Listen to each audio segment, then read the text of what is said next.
It's time to talk about more pros and cons about the 6,1 Mac Pro and put against the 5,1 Mac Pro and just see just how big of a difference in performance it really is. You might be surprised. This thing's actually pretty darn quick. So let's go.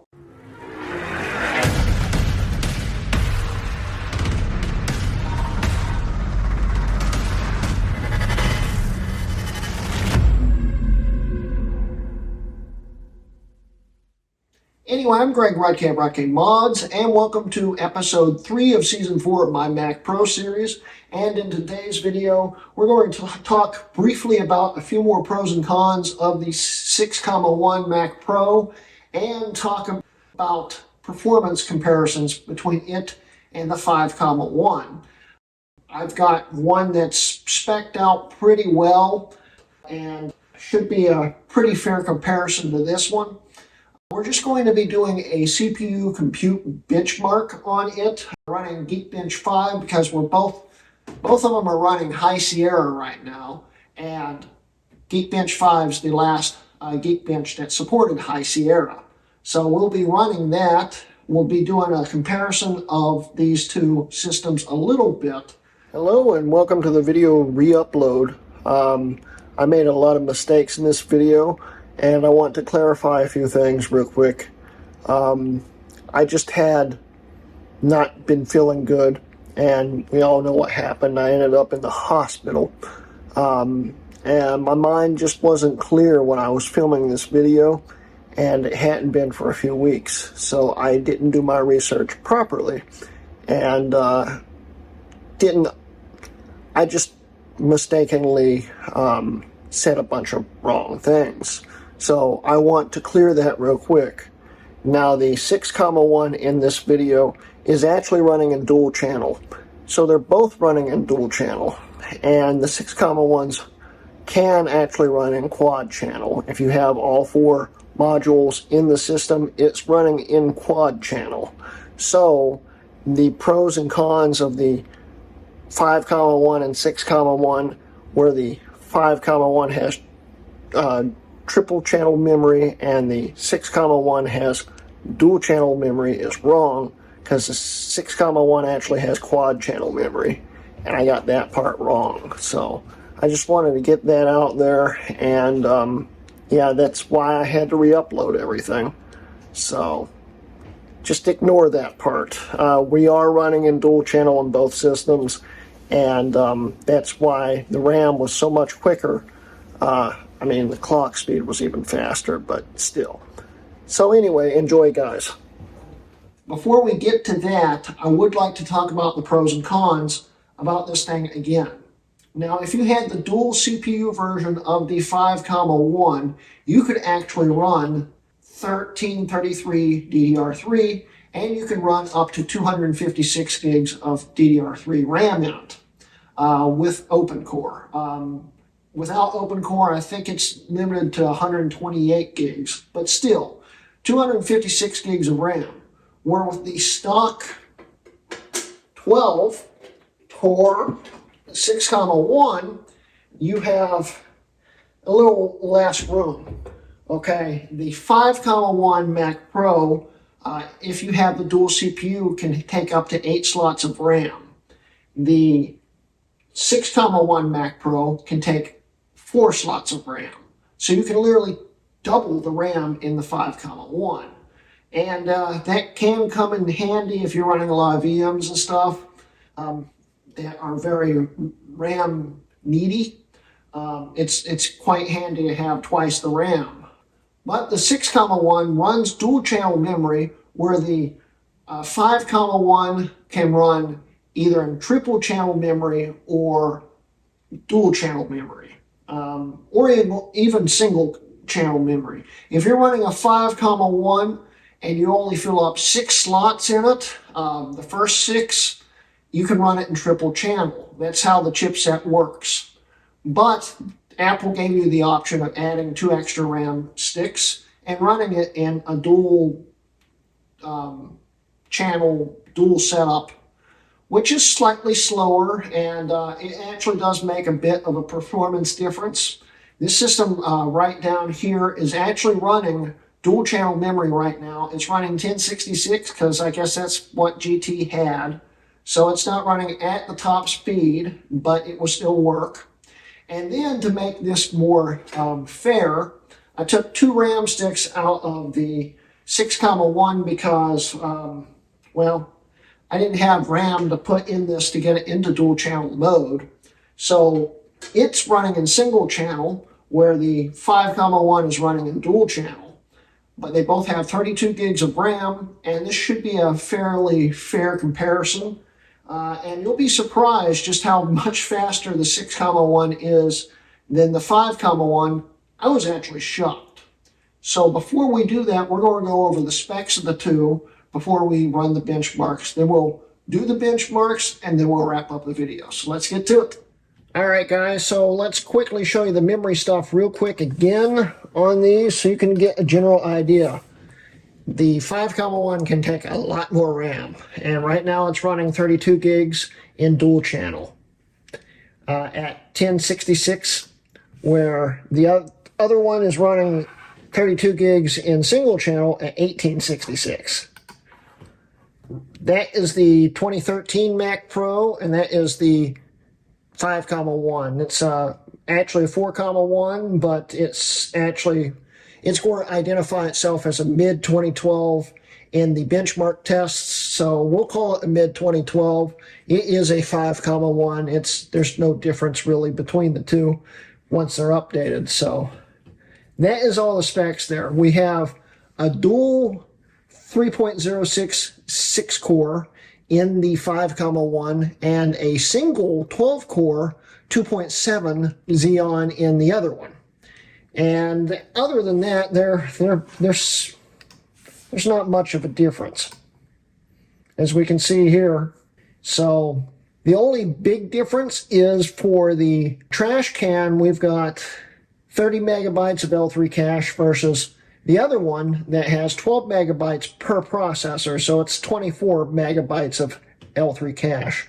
And other than that, the big difference between the two is the generational gap. Smaller processes for the build of the CPU, so it makes a big difference. Plus the instruction sets are pretty different. They're similar, but there are some optimizations in the 6,1 that will make a bit of a difference. So what we're going to do now is close out anything that is running. As we can see, the 6,1's a little faster, but I'm also running a hard drive in the 5,1. That's not going to make a huge difference. The 5,1 is running X5675s in it, and the other one is running E2697 V2s. And you could actually get, there's 2 other CPUs that are faster, the X5680 and the X5690 in the 5,1. But that is the fastest CPU for the 6,1. So 2.7 gigahertz at 12 cores versus this one that is running 3.06 gigahertz. So it's going to be a little bit slower than the fastest 5,1s, but it's not going to be a huge difference. It was a very small, minimal, marginal percentage. So this will still give you a general idea just how different these two are. So let's start the benchmark and see what happens. I've already ran these benchmarks one time before, and I've noticed that in the beginning of the benchmarks, they keep up neck and neck. But as the benchmarks get more process intensive, you'll see a big difference because the 2013s aren't really pulling away.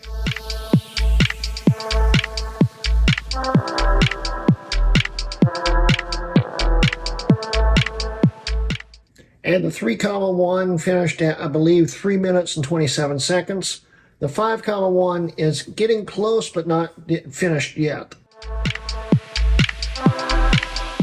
And the 5,1 crashed out, which it happened to me the last time I ran this, so we'll have to run it again. But it crashed out at about 4, it was well over a minute longer. It should show the results. I believe it finished the test, it just didn't show them. So I'm going to run those real quick, and when those pop back up, we'll continue on. All right, it took almost a minute longer for the other one to finish. And here are the scores, but we're going to compare them real quick. So I'm going to upload them, and then we'll compare them on this screen right here. All right, guys, we got the results up here. On the left is the 2012, and on the right is the 2013. And as we can see, for a single core, we got 625 on the Mac Pro 2012 and 779 on the 2013. Now, with the single core performance, it's probably going to be very similar for both of them with the faster CPUs, but it's still probably going to beat out a little bit versus the 3.33 and the 3.46. The multi-core score, I don't think would ever really get close, no matter how close, how much faster the CPUs are. We can probably get those a lot faster with the faster CPUs in this one, but these, it's just the generational gap of the CPU. This is a first generation, I think this was a Westmere, where this is a third generation, which is based off the Ivy Bridge platform, which by then the size had shrank so much nanometer wise that it had helped a lot with efficiency and just speed in general. So it does make a bit of a difference. As we scroll down here are the specs of both systems. And remember, this system is running in single channel, this is running in dual channel, but this is also at 1066 and this is 1866. And I like how they've changed the Geekbench browser, because now you can see the difference in performance. It's actually quite neat.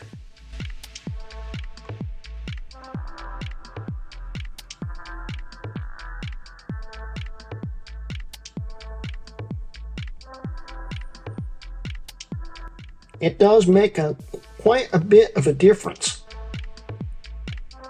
And this is where those instruction sets really come in handy for that CPU. That's what made the huge difference.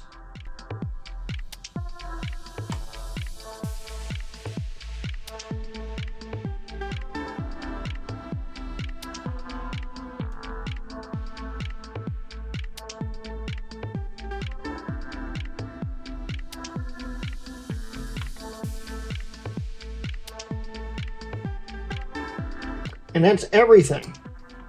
So, yeah, there is a big difference between them. There's a lot of drawbacks with the 2013, but the 2013's got a good amount of power. So anyway, let's wrap up the video. It keeps getting better and better. I keep forgetting things. The 5.1 we test in this video is the same spec as the fastest 5.1 that was on sale by Apple, as far as I know. And the 3.33 and 3.46 models never officially existed, as far as I know, but of course you can run those systems with the 5680 and 5690. And if you have a 5690, Chris Calderon actually shared the results with me, and they're basically the same speed in performance, if not a little quicker than the 12-core 2.76, 1. So yes, you can actually get a 5.1 to run faster than a 12-core, but the CPU instruction sets and stuff are still very inefficient, and that's still a problem. So, yeah, I thought I'd also add that into the video. So, yeah, guys, there's one more drawback to talk about. Even though the architecture advancements of this system is a lot better, it's a lot more efficient and a lot faster, it's still missing the important instruction sets needed to run the modern day OSs. It's still got to have that emulation layer for OpenCore to make it work, and it's still an old system. It is faster, it is still useful, and it will still get the job done. But for instance, with the GPUs, the 5.1 will support the same GPUs as that will support externally in an eGPU enclosure, because It's missing the same instruction set the 5,1 is to run the newer graphics cards in the newer OSs, which is a problem. So even though it's faster, it's still...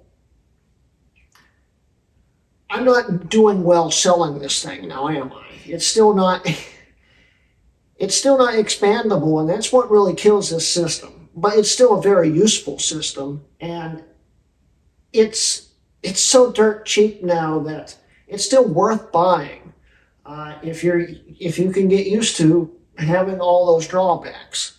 For instance, the 5,1, even though it doesn't have Thunderbolt, you can put Thunderbolt Alpine Ridge cards in it.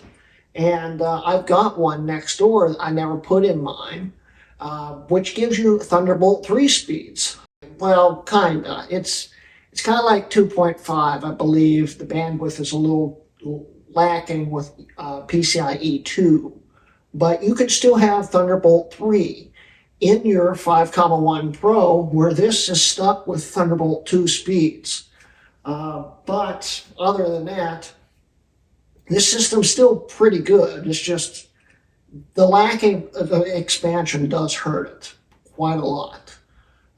But as you saw, it's surprisingly quick. It still outperformed the previous generation, which, I mean, it's kind of a given because it's actually 2 generations newer CPU-wise, and it's just more efficient, and it doesn't have to have any kind of, communication between 2 CPUs. There's just one in it, which honestly I still think they should have done a 2 CPU so you can have a 24 core. That would have been nice. That would have made a huge difference. That would really make this worthwhile. But it's still an impressive system, and it still does what it needs to do. And in the upcoming videos in this series, we will be upgrading this to Monterey first and running an eGPU on it. At least that's what my plan is. And then we're going to try to go into newer OSs and try to run an eGPU, which that's when that's going to start having problems because of the graphics support with the drivers and the CPU and stuff.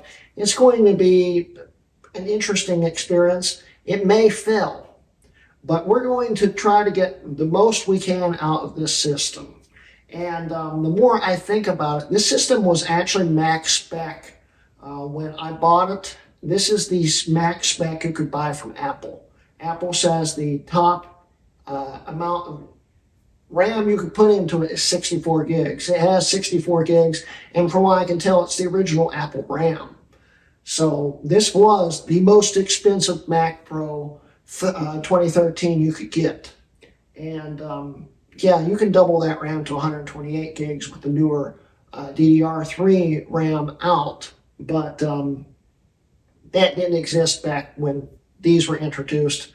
And I don't believe Apple ever sold a 128 option, which they could have, and they could have marked it up another few $1,000s for some old DDR3 in 2018 and 2019.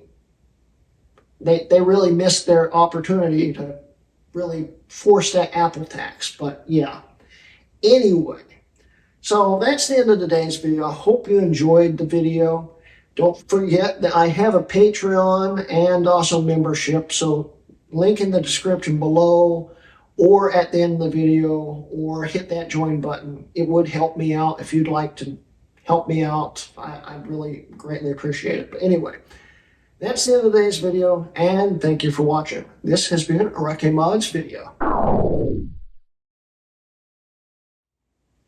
It's time to talk about some more pros and cons of the 3,1. This is a 6,1.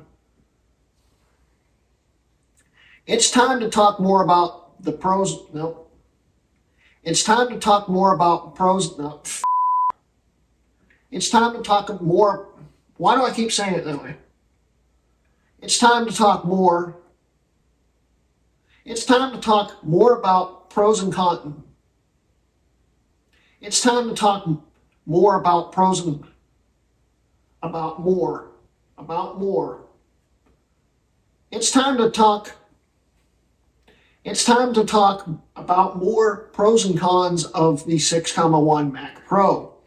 And we are also going, it's time to talk about more pros and cons about the 3, why do I keep saying 3,1? This thing's getting heavy. But the 6,1 runs in dual channel memory, and the 3,1